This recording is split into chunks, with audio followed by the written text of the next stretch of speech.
মেধাবী সে নয় যে প্রকৃতই মেধাবী, মেধাবী সেই যে অধ্যবসায় এবং চেষ্টা দিয়ে শেষ অবধি টিকে থাকে এবং সফলতার শেষ হাসিটা হাসে, বলেছেন রেদওয়ান মাসুদ মনীষী।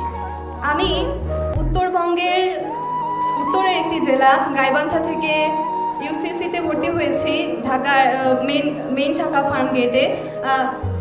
অনেক স্বপ্ন নিয়ে, অনেক আবেগ নিয়ে এবং আমার যে কাঙ্ক্ষিত লক্ষ্য সেখানে পৌঁছানোর জন্য। আমি বিশ্বাস করি প্রত্যেকের সফলতার পেছনে একটি ছোট্ট করে গল্প থাকে, একটি অক্লান্ত পরিশ্রমের অধ্যায় থাকে। আমি সকলের সেই পরিশ্রমের জায়গাটিকে সশ্রদ্ধ শ্রদ্ধা জানাই। সাম্প্রতিক কিছু সময়ের একটি বিষয় আমার খুবই দৃষ্টিকটু লাগে, সেটি হচ্ছে যখনই কোনো পাবলিক পরীক্ষার ফলাফল প্রকাশিত হয় তখনই আমাদের সমাজের একটি শ্রেণীর মানুষ বলে ওঠে, আরে জিপিএ 5 পেয়েছো, জিপিএ 5 তো এখন হাটে বাজারে। আসলেই কি তাই? একটু যদি লক্ষ্য করে দেখতে পারবো, আমাদের 2022-23 সেশনে উচ্চ মাধ্যমিক পরীক্ষায় দেশের 11টি শিক্ষা বোর্ড থেকে 13,59,442 জন শিক্ষার্থী উচ্চ মাধ্যমিকে অংশগ্রহণ করেছিল এবং জিপিএ পেয়ে উত্তীর্ণ হয়েছে মাত্র 92,595 জন। এ থেকে এটা স্পষ্ট যে জিপিএ 5 অর্জনটা ছেলের হাতের মোয়া নয়, এটা অর্জন করতে গেলে অবশ্যই পরিশ্রম করতে হয়। আমি বিশ্বাস করি আমার সামনে যারা রয়েছে তারা সকলেই, এই যে আজকে এখানে আমরা উপস্থিত হয়েছি, প্রত্যেকেই পরিশ্রম করেছি, প্রত্যেকেই পড়েছি। আজকে আমার মতো হয়তো তোমাদেরও এই মঞ্চে বসে এটাই মনে হচ্ছে যে উচ্চ মাধ্যমিকের যে সময়টাতে আমার কিছু বন্ধুরা পার্কের অলিতে গলিতে 2 ঘন্টা আড্ডা দিত, ঠিক সেই সময়ে একটি ঘরের কোণে পড়ার টেবিলে বসে আমরা পড়ার জন্য সময় ব্যয় করতাম। ঠিক সেই সময় যখন তারা ফেসবুকে মনোযোগ দিত, রঙিন ছবি তুলে ক্যাপশন দিত, শেয়ার কমেন্ট রিয়াক্টের জন্য, সেই সময়টাতে আমরা ব্যয় করেছি ফেসবুকে নয় টেক্সট বুকে। আর সেই জন্যই আজকে আমরা এখানে।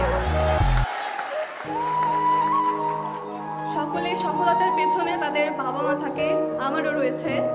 একটি ছোট্ট স্মৃতি শেয়ার করি, সেটা হচ্ছে উচ্চ মাধ্যমিক পরীক্ষায় অর্থনীতি পরীক্ষার দিনে আমার আম্মুর জ্বর ছিল 102 এবং তিনি সকালে 3 বার বমি করেছিলেন, কিন্তু তারপরেও অর্থনীতি পরীক্ষাতে আমার সাথে তিনি গিয়েছিলেন, কেননা অর্থনীতিতে আমার ভীতি ছিল।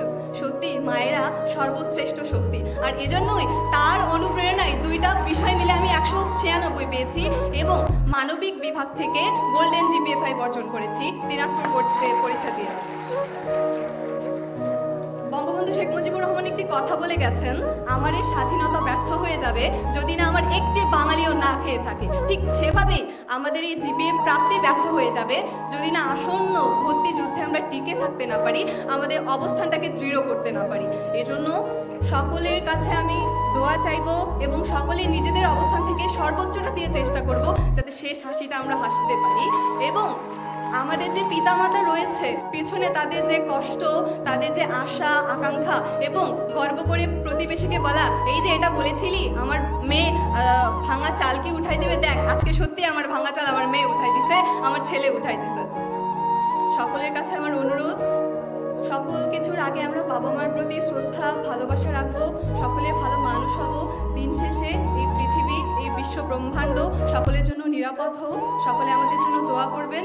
প্রত্যেকেই যেন আমাদের স্বপ্নের বিশ্ববিদ্যালয়কে খুব কাছে থেকে দেখতে পারি। ভুল ত্রুটি হলে ক্ষমাসুন্দর দৃষ্টিতে দেখবেন। ধন্যবাদ।